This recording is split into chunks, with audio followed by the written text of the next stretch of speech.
Queria convidar você a pegar o esboço da mensagem que está aí dentro do boletim.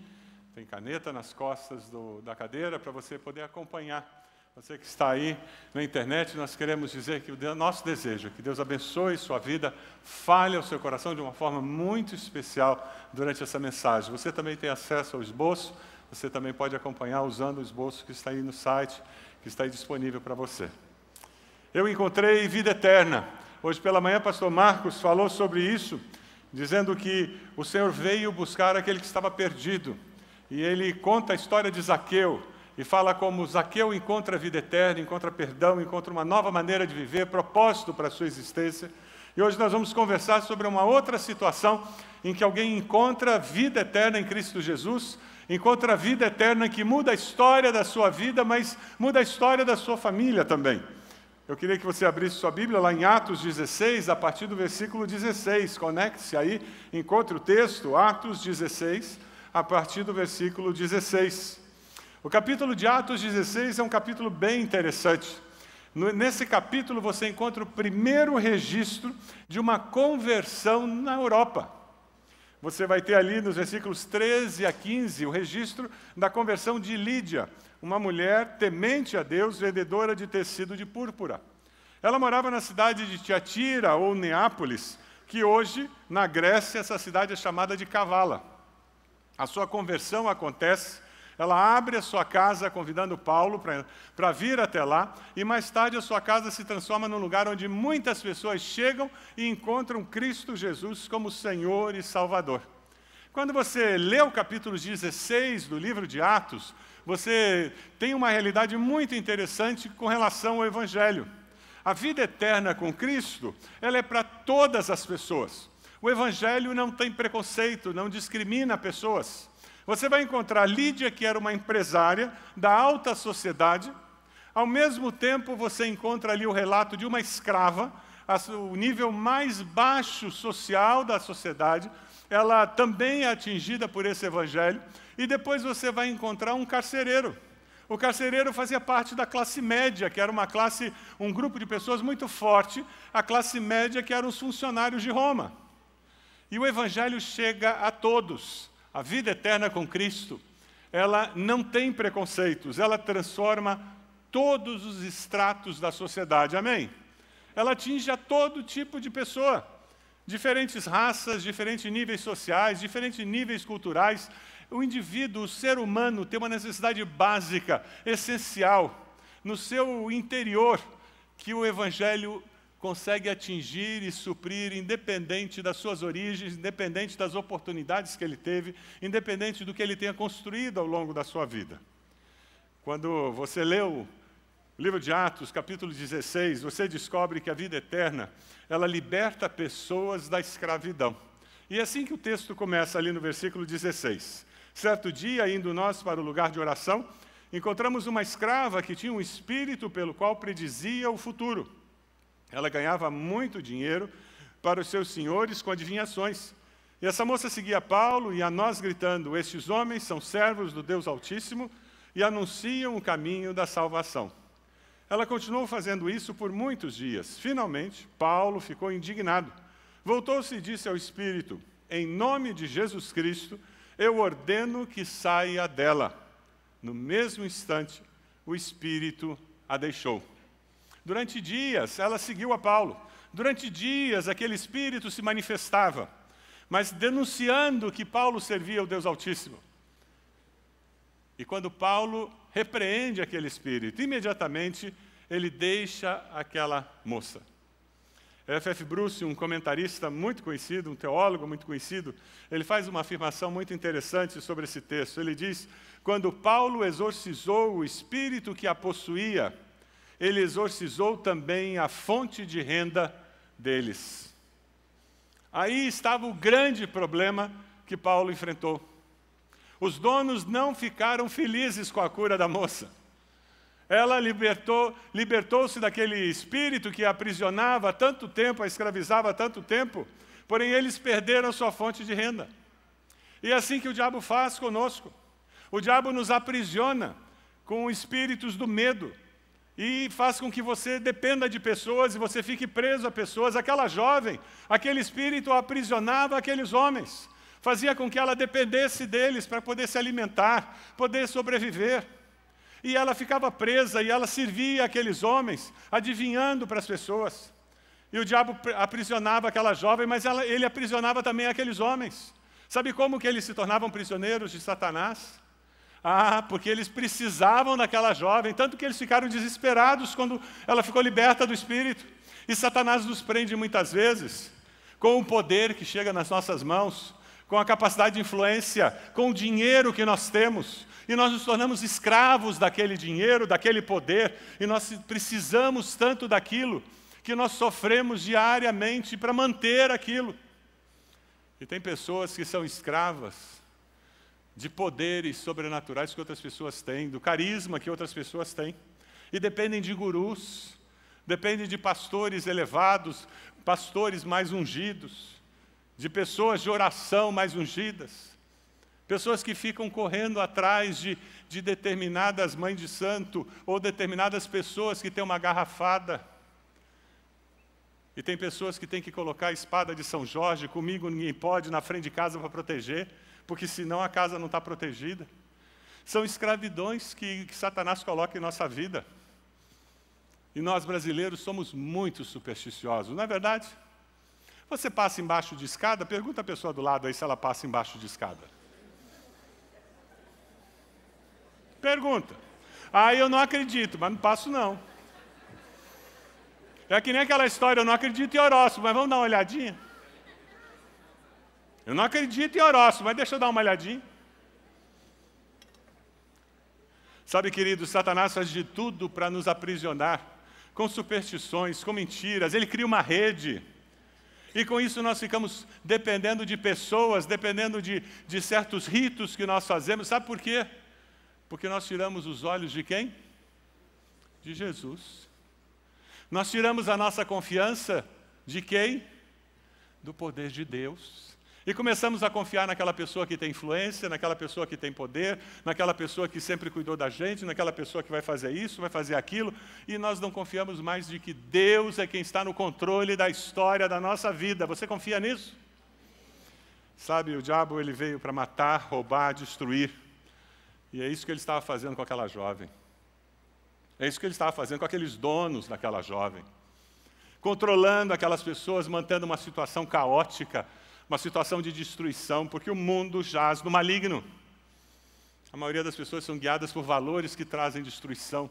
Quando você aceita Jesus e você experimenta a transformação que o Evangelho traz, você começa a descobrir valores que trazem vida, trazem redenção, trazem transformação para melhor nos seus relacionamentos, na sua construção de vida, na sua construção de vida profissional, de vida pessoal. É interessante porque muitas vezes nós não temos ideia das coisas que nos escravizam.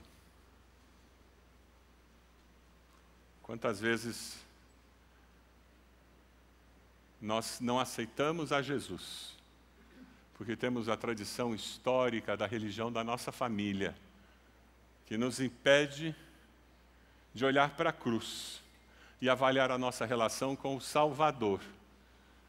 Porque tem uma religião, uma instituição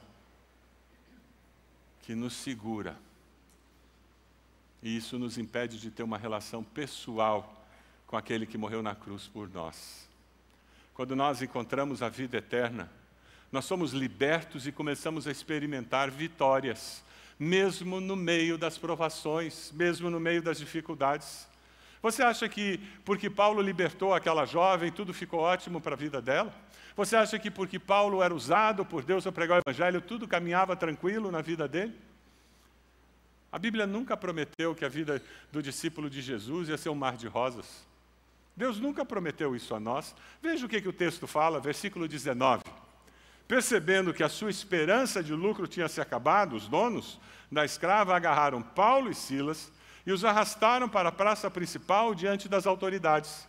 Levando-os aos magistrados, disseram: estes homens são judeus e estão perturbando a nossa cidade, propagando costumes que a nós romanos não é permitido aceitar nem praticar. Mentira! Eles começaram a caluniar Paulo.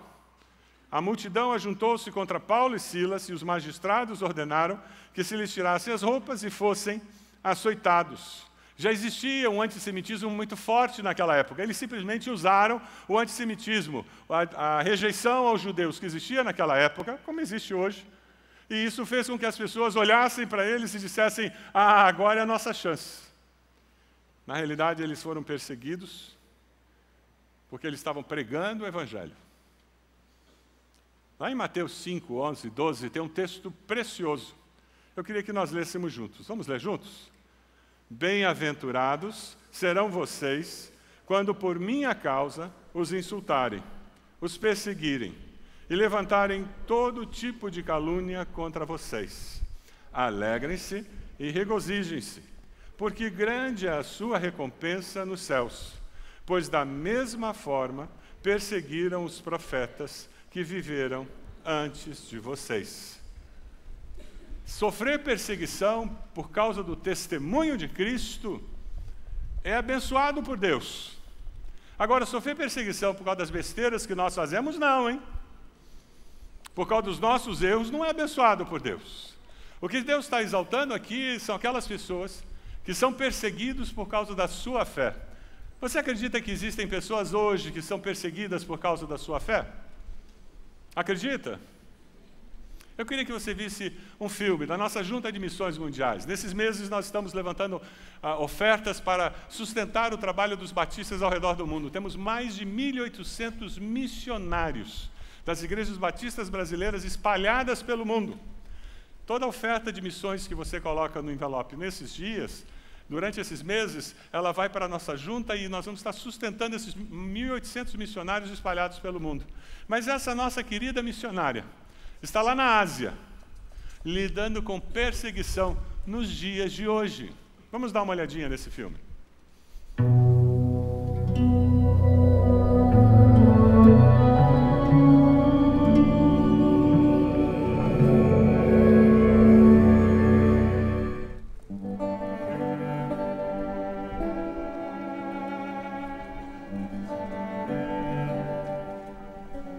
Olhar para o céu e ver e sentir que a gente está fazendo parte do que Deus está fazendo lá nesse país, no sudeste da Ásia, que é um país comunista.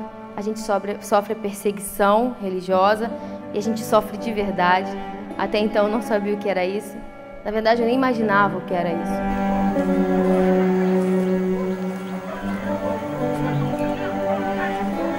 O evangelho lá é proibido porque o governo acredita que as pessoas que se converterem, as pessoas que seguirem ao cristianismo, eles vão se rebelarem contra o governo. Eles acreditam que eles vão perder o domínio do povo que eles têm, porque o governo lá tem domínio de tudo.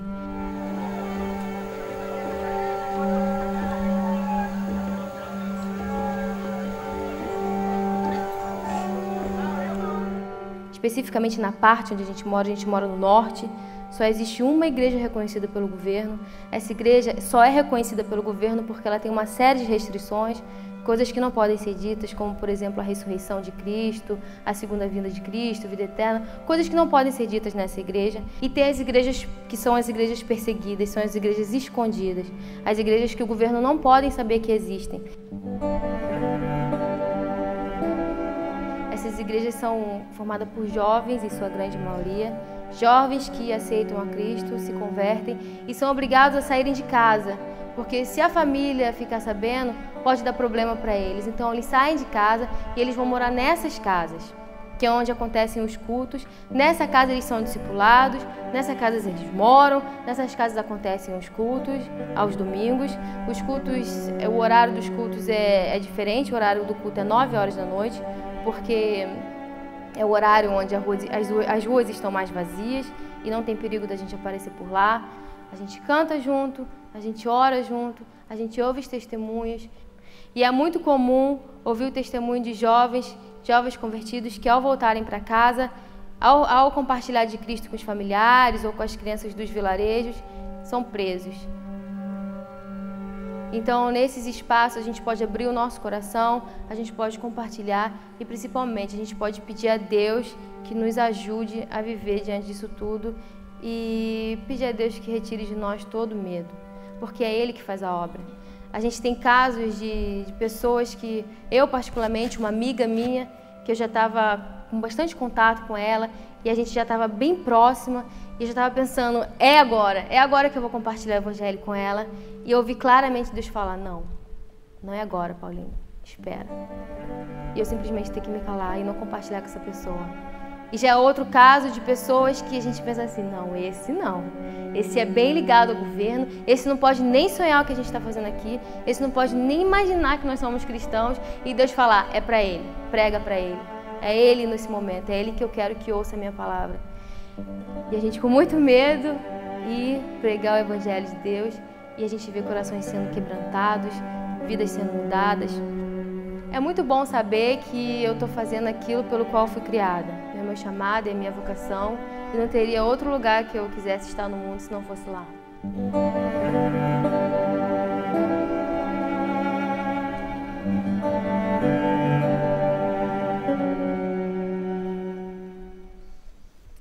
Lá no primeiro século, Paulo e Silas são açoitados, vão para a prisão por causa do Evangelho. Ao longo de toda a história do cristianismo, sempre nós tivemos cristãos que foram martirizados pela fé. Nos nossos dias, em várias partes do mundo, nós temos irmãos e irmãs nossas que estão nas cadeias por causa da fé em Cristo. E esse texto que nós acabamos de ler em Mateus, ele nos fala sobre isso, que é bem-aventurado aquele que por minha causa são insultados, perseguidos e sofrem todo tipo de calúnia.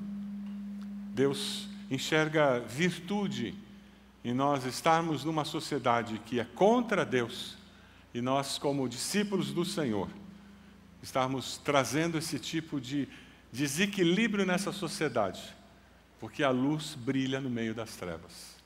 Quando você contribui uma oferta de missões, nesses meses particularmente, nós vamos estar enviando essa oferta para a Junta de Missões Mundiais, para sustentar missionários como essa irmã.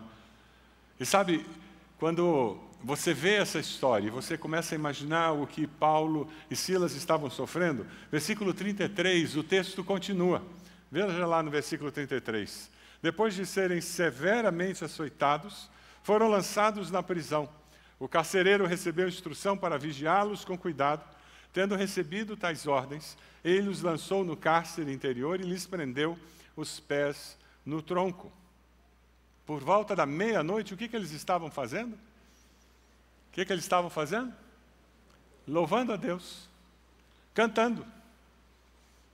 Aquela música insuportável para aqueles que não tinham a fé que eles tinham, aqueles que estavam com ódio no coração. Você pode imaginar eles ouvindo aqueles cristãos lá cantando, no meio daquele ambiente horrível, aquele lugar fedorento, aquele lugar sem luz, aquele lugar sem esperança, e aqueles infelizes conseguem cantar. Então, louvando ao Deus deles, hinos a Deus. E o texto do versículo 25 diz que os outros presos os ouviam. Carlos Drummond de Andrade tem uma crônica muito interessante, e eu queria compartilhar com vocês essa crônica. Tem gente que tem cheiro de passarinho quando canta, de sol quando acorda, de flor quando ri. Ao lado delas, a gente se sente no balanço de uma rede que dança, gostoso numa tarde grande, sem relógio e sem agenda. Ao lado dessas pessoas, a gente se sente comendo pipoca na praça, lambuzando queixo de sorvete, melando os dedos com algodão doce, da cor mais doce que tem para escolher. O tempo é outro, e a vida fica com cara que ela tem de verdade, mas que a gente desaprende de ver. Tem gente que tem cheiro de colo de Deus, de banho de mar quando a água é quente e o céu é azul. Ao lado dessas pessoas, a gente sabe que os anjos existem e que alguns são invisíveis. Ao lado delas, a gente se sente chegando em casa e trocando o salto pelo chinelo. As mulheres entendem isso. Sonhando a maior tolice do mundo com o gozo de quem não liga para isso. Tem gente que tem cheiro das estrelas que Deus acendeu no céu e daquelas que conseguimos acender na terra. Ao lado delas, a gente não acha que o amor é possível. A gente tem certeza. Ao lado delas, a gente se sente visitando um lugar feito de alegria, recebendo um buquê de carinhos, abraçando um filhote de urso panda, tocando com os olhos da paz. Ao lado delas, saboreamos a delícia do toque suave de sua presença, soprando o nosso coração. Tem gente que tem cheiro de cafuné sem pressa. Do brinquedo que a gente não largava, do acalanto que o silêncio canta, do passeio no jardim. Ao lado dessas pessoas, a gente percebe que a sensualidade é um perfume que vem de dentro e que a atração que realmente nos move não passa só pelo corpo, corre em outras veias, pulsa em outro lugar.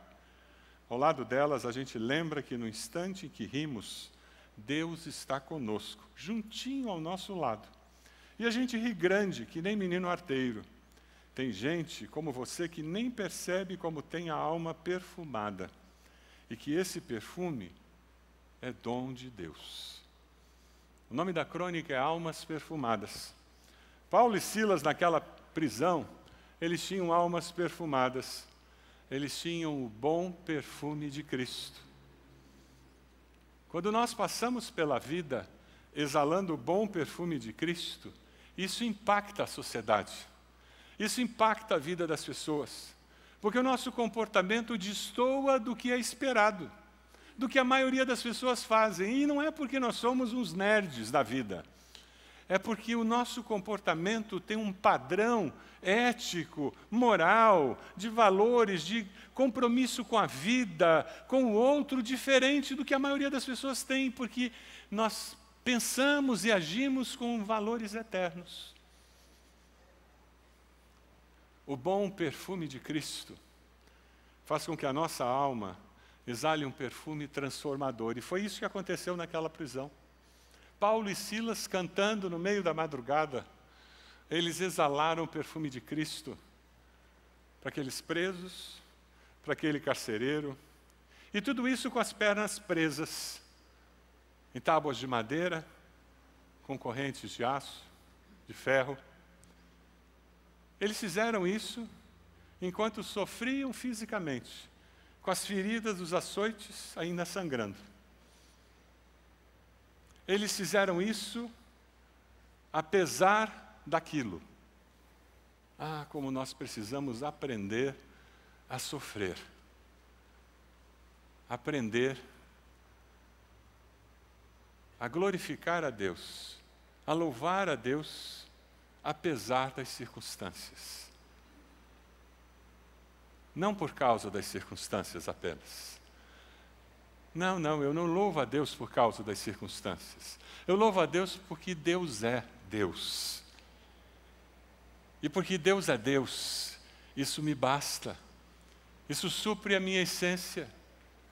Isso conforta o meu coração, mesmo no meio da adversidade. Quem sabe essa é a mensagem que Deus fez você vir hoje aqui para ouvir. Deus é Deus no meio da tormenta da sua vida. Ele continua sendo Deus quando tudo dá errado. Ele continua sendo Deus no meio do desemprego. Ele continua sendo Deus no meio da falência. Ele continua sendo Deus no meio da enfermidade. Porque Ele é Deus, apesar das circunstâncias. Amém? E esse texto de Paulo e Silas nos ensina essa verdade incrível. Quem conhece a eternidade vive com essa segurança que há vitória em toda e qualquer circunstância. Você tem experimentado vitória em toda e qualquer circunstância? Por conhecer a vida eterna que há em Cristo Jesus? Sabe, esse Deus, Ele intervém, Ele faz milagres o tempo todo ao nosso redor. A própria vida já é um milagre. O que acontece em você porque você respira, porque você come, o milagre da biologia, de tudo que acontece dentro do seu ser para mantê-lo vivo, é impressionante. Mas as circunstâncias ao seu redor, quando você continua lendo o versículo 26, você vê que nosso Deus também intervém fazendo milagres que são perceptíveis de uma forma muito evidente. De repente houve o quê? um terremoto. É interessante porque num lugar em que sempre tinha terremoto, justamente na noite em que os dois são presos, houve um terremoto. Mas um terremoto que faz com que as portas da cadeia se abram. As cadeias já eram construídas para que não se abrissem as portas com terremotos, porque sempre tinha terremoto. Eles tinham um esquema de segurança para garantir que no saculejar do prédio as portas não se abrissem. Mas com o saculejar de Deus não tem porta que aguente, não tem barreira que não caia. E foi isso que aconteceu. Tão violento que os alicerces da prisão foram abalados, imediatamente todas as portas se abriram e as correntes de todos se soltaram. Terremoto não solta a corrente, mas esse soltou. E agora você tem todos os presos soltos. O carcereiro acordou e, vendo abertas as portas da prisão, desembaiou sua espada para se matar, porque pensava que os presos tivessem fugido. Mas Paulo gritou: não faça isso, estamos todos aqui. O carcereiro quis matar-se, porque ele sabia que ele seria morto. Ele sofreria o castigo daqueles prisioneiros. O curioso é que os prisioneiros não saíram correndo, eles não atacaram o carcereiro. De alguma forma, Paulo e Silas conseguiu que eles ficassem lá dentro. De alguma forma, os presos ficaram lá e Paulo e Silas também. Ele desenvaiou sua espada para se matar. Hoje, nas mídias sociais, temos visto muito falar-se em suicídio. É um tema do momento. Suicídio de adolescentes, suicídio de jovens, suicídio de adultos, de terceira idade. Não existe profissão, não existe faixa etária, não existe classe social que não esteja acontecendo essa situação. A minha palavra para você que, porventura, esteja pensando em suicídio é: por favor, busque ajuda. Suicídio não é solução. A vida é presente de Deus. A vida pertence a Deus. Ela não é sua para tirar. Busque ajuda.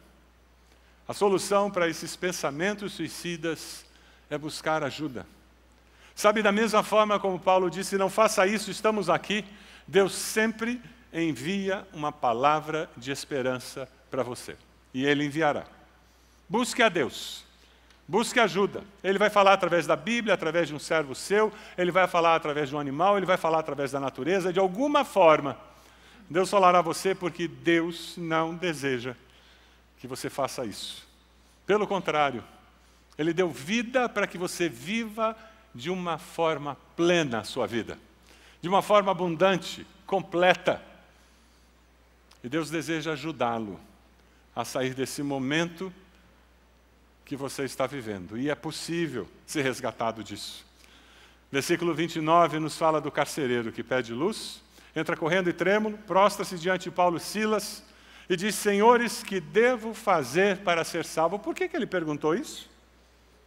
Vocês podem imaginar o número de orações que eles ouviram, o número de louvores que eles ouviram, o número de orações que eles ouviram. Paulo e Silas, com aquele período de louvor prolongado que ele teve, eles devem ter evangelizado todos os presos e o carcereiro, a ponto de que naquele momento, vendo o que tinha acontecido, vendo o fato de que eles não tinham fugido, aquele carcereiro diz: eu preciso desse Deus. Ele não manifestou, enquanto eles estavam presos, a curiosidade espiritual dele e o desejo de buscar a Deus, mas as circunstâncias fizeram com que ele buscasse a Deus. Nunca desista de compartilhar o Evangelho e a sua experiência com Cristo para aqueles que estão perto de você. As circunstâncias da vida, os ciclos da vida, gerarão a oportunidade para que aquela pessoa possa responder à salvação em Cristo. Como aconteceu com esse carcereiro. E é interessante porque aquele carcereiro ele não se limita apenas a tomar uma decisão ao lado de Jesus. Veja o versículo 33. Naquela mesma hora da noite, o carcereiro lavou as feridas deles, em seguida, ele e todos os seus foram batizados. Então, os levou para sua casa, serviu-lhe uma refeição, ele devia ser batista, sem comida no meio. E com todos de sua casa, alegrou-se muito por haver crido em Deus. Um comentarista fez uma afirmação que eu achei muito interessante. Ele disse: ele lavou e foi lavado. Ele os lavou das suas feridas e ele mesmo foi lavado dos seus pecados. lavou e foi lavado. É interessante porque o resultado imediato na vida daquele carcereiro foi servir o próximo, cuidar das feridas, foi alimentar o faminto. Zaqueu, o resultado imediato de Zaqueu, que o pastor Marcos falou hoje cedo, foi dar metade do que ele tinha para os pobres, devolver aquele dinheiro que ele tinha roubado. Se o seu evangelho não produz uma transformação de ética pessoal, não transforma as suas ações, esse evangelho que você fala não é verdadeiro. O evangelho verdadeiro se transforma em ações concretas para o bem, ações generosas, ações de bondade. Um evangelho que não produz em mim, em você, ações de bondade, de generosidade, não é o evangelho de Jesus. Amém? O evangelho verdadeiro, ele transforma nossos valores, nosso jeito de ver o próximo, a nossa resposta às necessidades. Porque nós começamos a ver as pessoas como Deus as vê. Eu estava conversando com uma família da nossa igreja que tem uma fábrica. E eu vi uma história que eu achei muito interessante e eu queria compartilhar com vocês. O Silvio é pedreiro. E o Silvio estava trabalhando nessa fábrica. Esses irmãos da nossa igreja que tem uma fábrica, eles têm o costume de todo dia de manhã reunir os funcionários da fábrica e ter um momento de oração. E naquele dia estava chovendo. Pedreiro trabalha com chuva? Não. Então, ao invés de ficar lá na construção, o que o Silvio fez? Ele veio e ficou ali junto com o pessoal da fábrica. E por isso ele participou do momento de oração. Quando terminou aquele momento, ele procurou a irmã que é a dona da fábrica e começou a fazer perguntas sobre a fé. Para encurtar a história, depois dela explicar o plano de salvação, o Silvio aceitou Jesus como Salvador. Ali, no escritório da fábrica. Coisa linda. Sabe o que o Silvio pediu a ela? A senhora faz um favor para mim? A senhora pode hoje à noite ir lá em casa, porque a minha família precisa ouvir tudo isso que a senhora falou para mim. Sabe o que aquela irmã disse? Claro que eu vou. À noite, ela e o esposo foram na casa do Silvio. Família toda reunida. Eles apresentaram o evangelho. Adivinha o que aconteceu? Família toda se converteu. Estão servindo a Deus agora. Não é lindo ouvir isso? Ele não era carcereiro, ele é pedreiro. Percebe? O mesmo Deus que agiu ali naquela prisão, no livro de Atos 16, é o Deus que está agindo hoje, gente. É o Deus que vai agir lá na sua empresa onde você trabalha, lá no seu escritório que você toca. É o Deus que vai agir lá na sua vizinhança, e que você vai encontrar um Silvio ou uma Sílvia, e de repente você vai conversar com a família inteira dele. Por quê? Porque é o mesmo Deus. O Evangelho é o poder de Deus que transforma a história das pessoas por toda a eternidade. E transforma para melhor. Mudou a minha vida para melhor. O aceitar Jesus como Salvador mudou sua vida para melhor? Levanta a mão se mudou. Olha em volta. Não, mantenha a mão levantada. Olha em volta, que coisa boa. Você pode abaixar a sua cabeça? Quem sabe você está aqui hoje, você está dizendo, mas eu não tenho essa vida eterna, eu não tenho essa certeza de vida eterna. Eu nunca me arrependi e pedi perdão a Deus pelos meus pecados. Eu nunca confessei Jesus como meu Senhor e Salvador. Hoje é o dia para você fazer isso. Aí onde você está, você pode fazer uma oração. E você vai receber essa vida eterna no seu coração. A palavra de Deus diz que com a tua boca confessares a Jesus como Senhor, e no teu coração creres que Deus o levantou dos mortos, será salvo. É uma promessa de Deus. Você pode fazer uma oração onde você está. Diga assim, Senhor meu Deus, diga isso. Eu reconheço que sou pecador, que eu sou pecadora, e eu te peço perdão. Eu agradeço porque Jesus pagou o preço do meu pecado. Eu confesso Jesus como meu Senhor e Salvador nessa noite. E eu entrego a minha vida a Ele. Eu quero que Ele me dê uma nova vida. E eu quero que Ele abençoe também a minha família. eu quero levar essa salvação, essa vida eterna, para todos da minha família. Você fez essa oração? Levante sua mão. Enquanto todos estão orando, graças a Deus, pode abaixar. Graças a Deus, pode abaixar. Mais alguém? Graças a Deus. Mais alguém? Graças a Deus ali atrás. Graças a Deus, graças a Deus. Pode abaixar. Ali do lado? Alguém ali do lado? Graças a Deus, pode abaixar. Mais alguém? Levante sua mão. Onde você está? Você já dizendo, pastor, eu fiz essa oração. Graças a Deus, pode abaixar. Coisa boa. Momento especial. Eu vou pedir para nós ficarmos de pé, nós vamos começar a cantar. E eu queria convidar você que levantou sua mão a fazer uma gentileza. A vir até aqui à frente, nós queremos orar por você, abençoar a sua vida nessa decisão tão especial. A gente quer comemorar junto com você essa decisão. Você pode sair do seu lugar e vir até aqui? Nós vamos orar, abençoar a sua vida. Faz isso. Pede licença à pessoa do lado. Chega aqui. Nós vamos orar por você, abençoar a sua vida. Isso mesmo, pode vir. Olha lá, o pessoal está vindo. Graças a Deus por isso. Pode vir. Isso. Nós vamos ter pessoas aqui que vão orar com você, conversar um pouco com você. Pode sair do seu lugar. Isso mesmo. Graças a Deus. Graças a Deus. Coisa boa. Isso. Pode vir. Nós vamos precisar de irmãs para nos ajudar aqui, a atender essas irmãs que estão vindo. Graças a Deus. Isso. Olha lá. Graças a Deus. Aqui, ó, temos mais alguém vindo aqui. Coisa boa. Mais uma senhora vindo aqui. Olha lá, coisa boa. Olha lá, tem uma senhora aqui. Isso. Pode sair do seu lugar. Vem até aqui. Vai ser um prazer. Nós vamos começar a cantar. Enquanto nós cantamos, você que levantou a mão pode vir. Você que não levantou a mão pode vir também. Dizendo, eu quero esse Jesus. Eu quero começar a escrever uma nova história na minha vida com Jesus a partir de hoje. Isso, coisa boa. Essa senhora aí.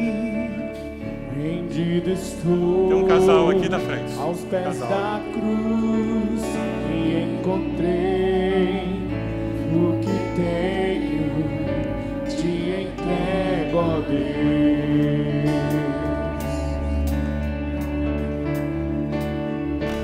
Vem limpar as minhas mãos, purificar meu coração.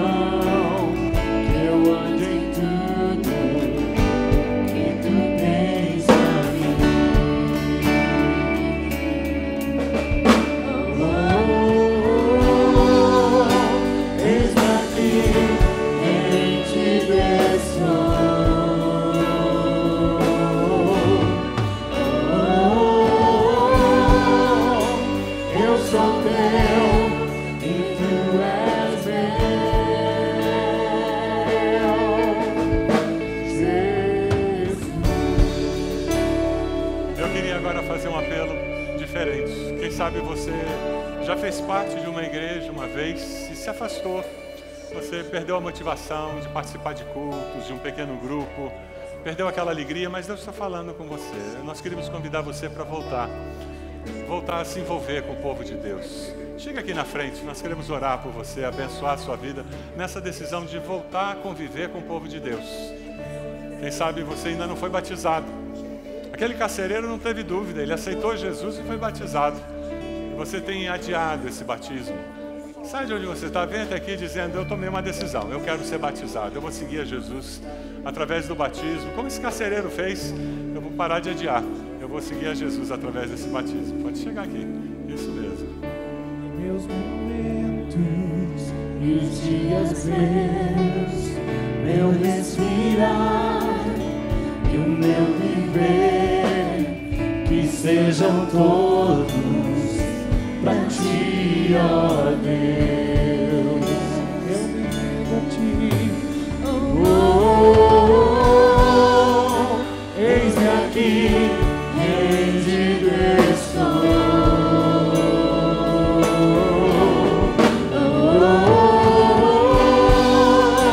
Eu sou teu e tu és meu.